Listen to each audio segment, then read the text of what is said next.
L'analyse du risque comporte principalement deux volets. Le premier, c'est l'étude des processus physiques, donc les avalanches, les glissements de terrain, les inondations, etc. Et le deuxième volet, c'est l'impact de ces phénomènes sur les gens, les populations, les infrastructures, les maisons. Et donc, lorsqu'on fait une analyse de risque, on va étudier à la fois les processus physiques et comment ces processus physiques impactent ou changent les conditions pour les personnes qui habitent les régions concernées. Alors, dans les Préalpes, les principaux phénomènes auxquels on est couramment, plus ou moins couramment confrontés sont les glissements de terrain, les chutes de pierres, les inondations, les coulées de boue, les laves torrentielles, les avalanches de neige évidemment, les effondrements de collines et les tremblements de terre de temps en temps.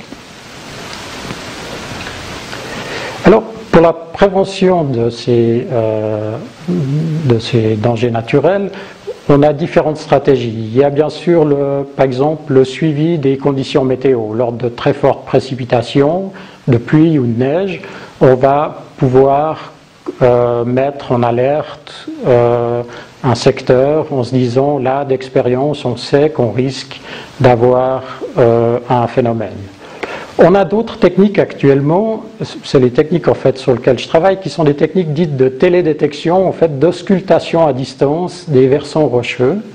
Et avec ces techniques, on arrive à imager, à avoir une image des versants rocheux, et plus particulièrement de la déformation, avec une précision de l'ordre du millimètre.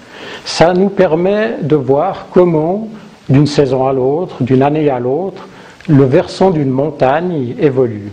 Et ça nous donne une image de la déformation au sein de la montagne et de pouvoir localiser et éventuellement prévenir le déclenchement d'une crise, c'est-à-dire éventuellement d'une catastrophe.